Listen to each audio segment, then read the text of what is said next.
కూర్చోండి. శాసనసభకు రావాల్సిన ఉపనాయకుడు ఇక్కడ సభలోకి రాకుండా పారిపోయి ఈరోజు చర్చ చేద్దామంటే రాకుండా ముఖ్యమంత్రి గారిని పట్టుకొని ఇట్లా మాట్లాడొచ్చా అధ్యక్ష? అందుకే నేను ఒకటే మాట అడుగుతున్నా, మీరు ఇవాళ చర్చకు సిద్ధమైతే పిలువండి. మీ పార్టీ నాయకుడిని, మీ సభాపక్ష నాయకుడిని చర్చ చేద్దాము. రేపు సాయంత్రం వరకైనా కాళేశ్వరం ప్రాజెక్టు మీద, గోదావరి జలాల మీద ఈ ప్రభుత్వం చర్చ చేయడానికి సిద్ధంగా ఉంది.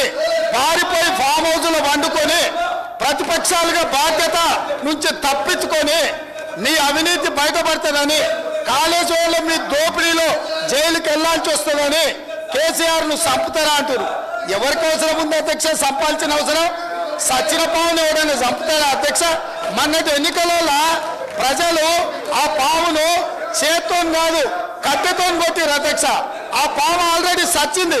సచిన పావును చంపాల్సిన అవసరం మాకే ఉంది అధ్యక్ష. ఈ రోజు సానుభూతి కోసము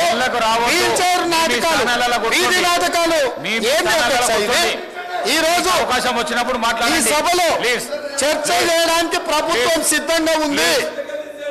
నిజాయితీ ఉంటే, మీరు అవినీతికి పాల్పడకపోతే, మీరు చెప్పినట్టు మేడిగడ్డలో 2, 3 పిల్లర్లు కుంగిపోతే దాని మీద తీసుకోవాల్సిన నిర్ణయాల మీద మాజీ ముఖ్యమంత్రి గారు చంద్రశేఖరరావు గారిని సభలోకి రమ్మనుంది. చర్చ చేయడానికి ప్రభుత్వం సిద్ధంగా ఉంది.